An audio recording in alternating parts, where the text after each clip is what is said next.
Hello, my name's Randall Meek and I'm with the Philippines Project, and I'm here to tell you another story about my trip from the U.S. to the Philippines in 2022 in March. So stay tuned.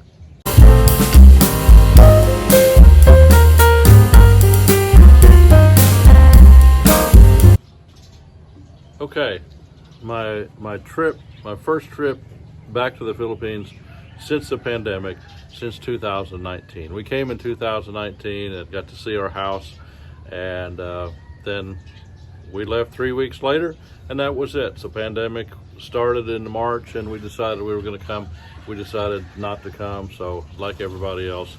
But when the quarantine in the Philippines, for people coming and traveling to the Philippines, when it was lifted back February, we started looking for plane tickets because, I was not going to come to the Philippines and pay, Manila hotel prices, because you don't want to stay in a cheap one. If you're going to be stuck in one for 6 days, it better be a nice one, right? So the idea of staying here in Manila for 6 days and maybe getting out, and I heard all of the horror stories about, the food was horrible, they didn't feed you properly, and who knows how much it was true.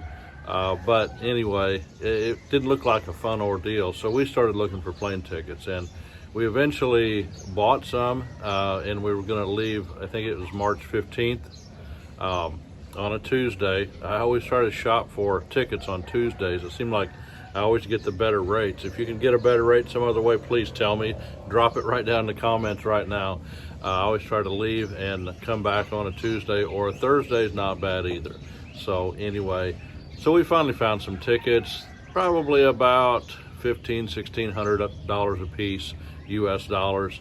And we're gonna fly from Missouri in the Midwest in the US to Dallas, Fort Worth, get on Qatar Airlines, which I thought was going to be a pretty cool deal, and fly all the way to Qatar, and then fly to the Philippines. It was going to be a little bit longer flight, but hey, I was going to the Philippines, and I'm retired, so what the heck do I care? So anyway, we bought the tickets, and then we started the process. And I want to tell you this: before you ever try to travel to the Philippines, at least at the current state of all the mandates and protocols right now, go right over to Jennifer Terry, her YouTube channel. She's a Filipina. I think she's probably still in the Philippines. She may not be, I don't know, but she gives daily and sometimes hourly updates on all of your travel details if you're trying to come to the Philippines, or even if you're trying to leave. She's an expert, and sometimes her video is a little bit long, but I'm telling you what, she knows her stuff, and I did that. And we sat down and we made a list of all the things that we had to do. Now, this is a disclaimer. This is not an informational video for you to go by so that you'll make your trip to the Philippines successful. I'm not the guy. Jennifer Terry is the person that you need to look at for that. So do that. I'll try to put a link in the description, and maybe give you a link to her site. If you have questions, definitely go to her and just watch her videos. Don't type her questions unless you just have to. She doesn't cover it. Watch her videos because they're so super informative. So anyway, we made our list, and so of course you have to have your passport. I'm not going to try to list everything here, and again, don't take my word for it, but it has to be at least 6 months. Your passport has to be, extended out at least six months left on it before you leave. And you have to have a return ticket. You can't just fly over here and then not have a one-way ticket. You can't do that. So also, you have to be vaccinated. You have to have your CDC card, or whatever country you're coming from, whatever documentation. And again, Jennifer can tell you all that stuff. So we had that. We had the passport. One thing that you have to do, you have to get a health insurance that strictly covers COVID. And I feel like I'm spending too much time on this. I'm going to get to the story here in a second. But this is all the things that we had to do. This was the things on the list, right? So we had to do that. You have to get a PCR or an antigen test. And again, follow her guidelines on this, and she'll show you the Filipino guidelines from the Philippines government. You have to get a PCR or a antigen lab-based test for like 48 hours before departure. If it's a PCR at the time, this is what was happening, or 24 hours, you could get an antigen test, and before your flight leaves, your first flight leaves. So that was the big thing. I lived in a small town in Missouri, which only had like 40,000 people, and you couldn't find a PCR test or an antigen test that you could get the results back before 3 days. So I'm sitting there one day, finally it was a few days before the trip, I just sat down and I said, look, I'm sitting in this chair, I'm gonna call, and I'm gonna call, and I'm gonna call until I get a good answer. So, I mean, finally ended up, long story short on this, I had to call St. Louis, which is about 120 something miles away from my house.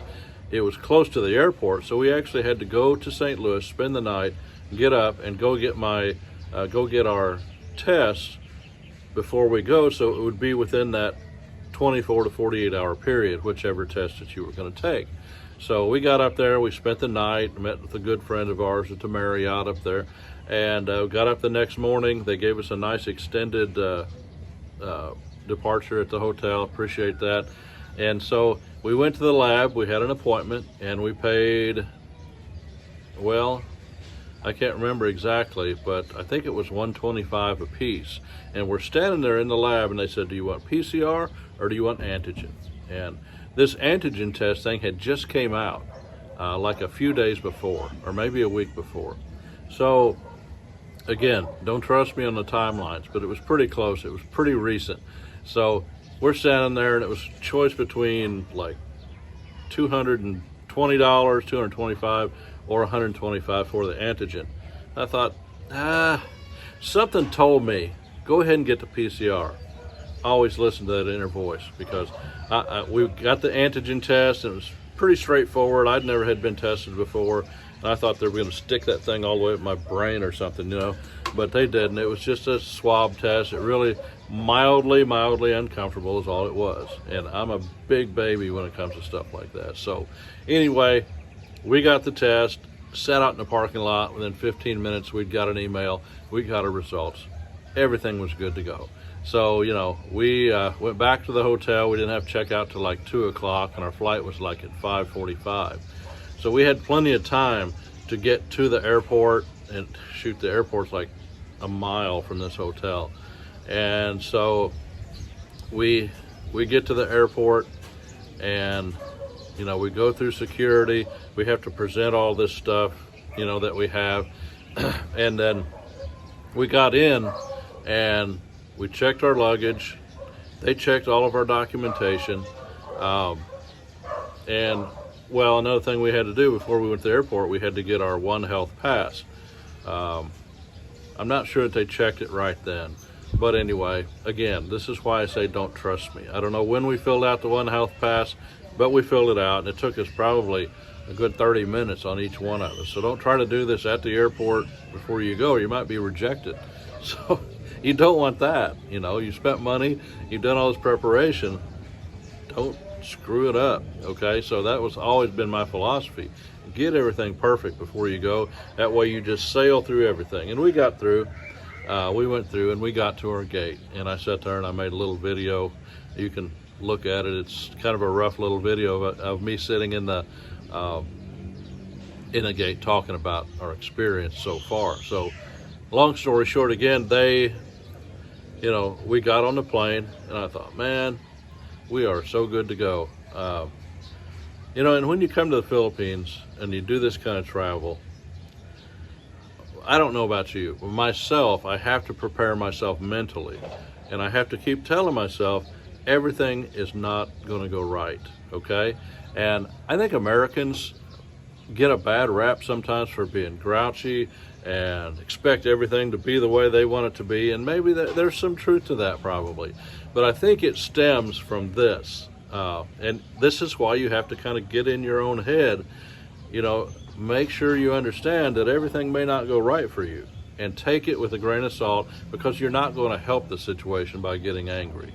You may think you are, but mentally prepare yourself for the worst, and that's what I try to do. So we got on a plane and we went to Dallas, They gave us that when we got our boarding passes in St. Louis. They said, "There's your boarding passes. You're good all the way through to the Philippines." I'm like, "Yeah, I've heard that before," and it turned out it wasn't true. I had to do something else. But anyway, on this trip, they did the same thing. Here's your boarding passes. You know, you get on the plane and you're going to go straight to the Philippines. They're going to take care of your baggage. This is it. You're in the system. You're good to go. So I'm pretty happy about that. So we got on the plane, and you know, of course, you have to wear the mask on the plane. And where we live, we don't have to wear a mask. Just the way it is. I'm not making a statement here, but that's the way it is. So I'm not really used to it. And I bought a special mask. I spent like $12 on a nice soft cloth mask, and I'm putting that thing on, and we go to Dallas. And of course, inside of an airport facility at the time, you had to wear a mask. So, and that's fine. But it does add a little bit to your frustration if you're hot, you know, if you have all that moist air around your mouth. And I've got a beard, and it was even thicker then than it is now. So, you know, it's a little bit of an aggravation. So we got to Dallas, we get off, and we just find our gate. My routine is, okay, I want to go find my gate, first of all, so I know where I'm going to be. And if we're hungry, we can go back out somewhere in the terminal, and we'll get some food or something. So we were kind of tired. I don't know why. But so we went to the gate, and we sat down, and I just sat down there, and you know, there's other people, other Filipinos, you know, that are there, and different nationalities, probably some from Qatar. Some people go into Qatar, some people go into the Philippines, right? So I'm just sitting there in the quiet, and there's a bunch of people there. And this lady says, "Hey, sir," and I can tell she's Filipina. She's a little bit of an older lady. She said, "You have to rebook." I'm like, how does she know? You know, they already told me. I got my boarding pass. I'm good to go. Well, so I gathered my wife, and we went up to the counter, and we stood in line. About 2 people deep is all it was. We got up there, and they're going through the same process. We got to St. Louis. They checked everything out. And then she's talking to my wife, and she's looking at us, and she looks up at me, and she said, "Everything's great, but he can't board the plane." I was like, what the, you know, you can imagine. I didn't say anything. Again, it's that mental state you have to be in. So I didn't say anything. I said, "Why?" And she said, "Oh, if you're a foreigner, so you have to have the PCR test. You don't have a PCR test." I said, "No." I said, "That actually is not the case anymore." Wave at my neighbor. Not the case anymore. They lifted that restriction, and that's why we got the antigen test. No, you can't board.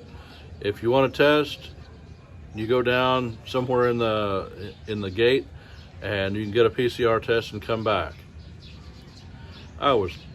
I cannot explain how upset that made me, because I tried to show them the government website from the Philippines, the Philippine Airlines website, and their own Qatar website, airlines website. And they all said the same thing, that the antigen was okay. I'd hold the phone up, and they just dismissed me. They just shake their head, "No." She made one phone call. They said no, that was it, end of story. My heart was just about to come out of my chest. I had spent money on the tests. I had spent money on insurance. I spent like $250 something on insurance. That was the COVID insurance that you got to have when you come to the Philippines. I'd spent money on the plane tickets. I'd spent an extra night in the hotel, you know, and it just really hit me the wrong way. And I kind of argued with them a little bit in a nice way, tried to. So we had nothing else to do. I mean, I felt like walking out of the airport, getting in a rental car, and just driving home. That's how mad I was. It wasn't the fact that they were wrong that was added to it, but it was the fact that Qatar Airlines was so dismissive. They would not even consider looking at anything. The matter was over. And you may be able to tell me now, you know, you may look and say, "No, you were wrong." I just don't believe I was, because again, I listened to Jennifer Terry, and that's what she said, and I looked at the Filipino website, the Philippine government website, and everything I could look at before I decided to get the antigen test. So I wasn't boarding the plane.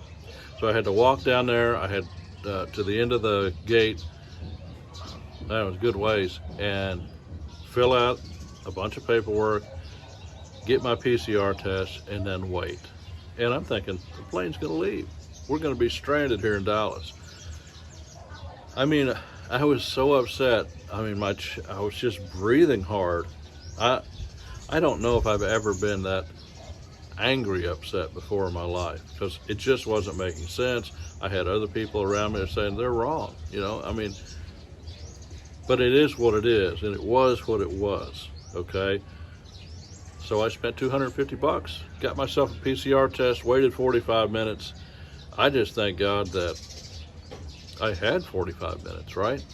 So then I got my results, sat there, got my email, went back, got a piece of paper, you know, waving it all the way back to the counter. Of course, this time when I go back to the counter, since we got there early the first time, there's a couple people in line. Now there's like, I don't know, like 50 people in line, and the line has been there and it hasn't been moving forever. And I'm just thinking, oh my God, are we even going to get on this flight, you know? And it really was starting to make me nervous.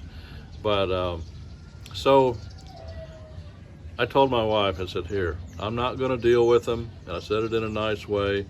I think there was a little bit going on because I was American, they're from the Middle East. Maybe, I don't know. Maybe not. Maybe that wasn't it at all. But I felt like they were being so dismissive that if I came back up to that counter, they weren't going to accept anything that I said. So I sent my wife. She's 5'1", little Filipino woman, and so I thought, well, she's going to go up with that sweet attitude. She's going to get it. And long story short, by the time she had got up there, I saw her talking. Then I walked up. There was another guy that had come in, and he just looked at me, and he's just like, "Yeah, don't worry about it. Everything's okay." You know, and he was a very nice dude. I don't know where he was from, doesn't really matter. But he assured us everything was going to be okay. They printed our boarding passes, they handed them back to us. I'm thinking, yay, this is great. We're going to get on the plane, we're going to go to Qatar, and then on to the Philippines. So I had a big, you know, feeling of relief. Well, we step away from the counter about 6 or 8 feet, and my wife says, hold on a minute. And I said, what? She said, look at these boarding passes. Both boarding passes, or all 4 of them at this point, were in my wife's name. So we had to go back to the counter again. Of course, we didn't wait any line this time. We went straight up there to the front, you know, and she just kind of like holding them, showing them.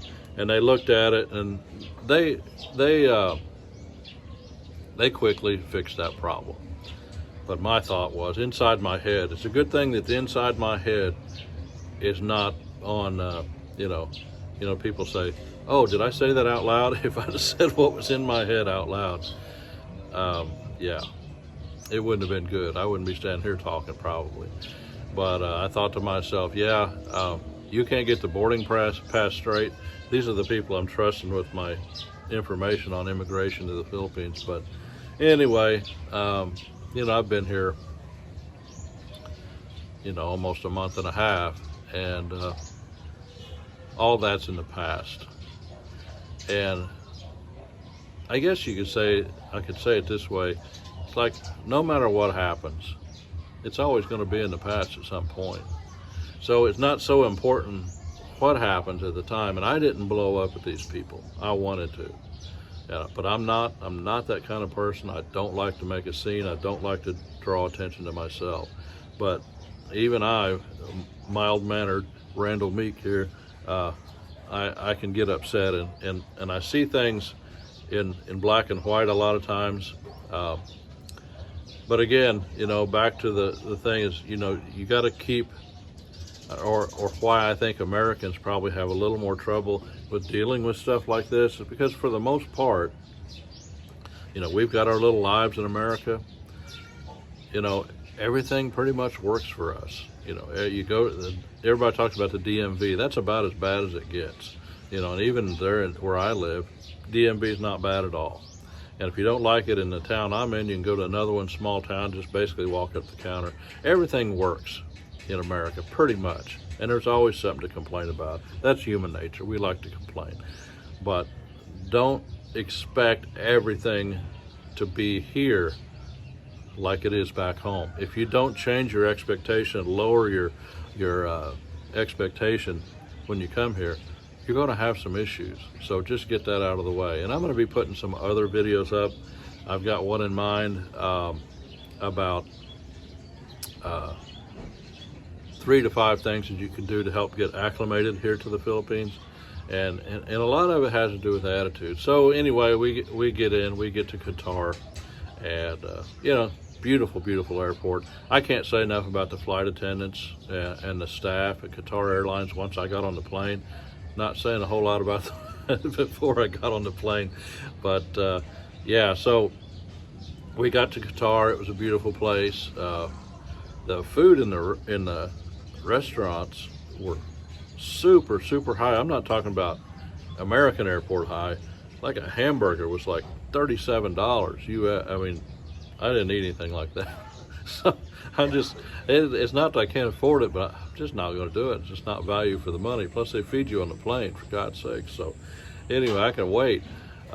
We got to Qatar, met some new friends, made some connections, and then we got on the plane and went to Manila, got out, and that's a whole nother story. I've got to do a separate video on that once we got to Manila. And I realized Manila's going to be frustrating. I know that. I've been there so many times.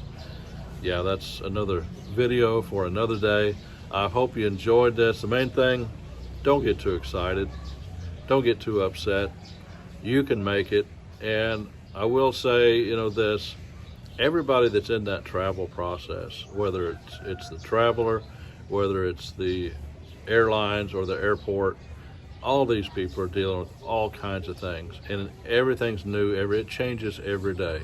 Talk about moving the goalposts. I mean, they don't know from one day to the next, you know, what the changes are going to be, or like some of the Philippine government regulations were not all that clear, and the government even went back and cleared some stuff up. That's part of this whole pandemic process, and hopefully getting back to normal. So, you know, try to cut everybody a break, cut yourself a break, and have a great time when you get here to the Philippines. If you like this content, subscribe, hit that notification bell, and you'll be notified whenever a new video comes out. And I haven't done one in 2 days, but today I've got another one. And if you have any questions, put them down in the comment section. If you have any comments, put them down in the comment section.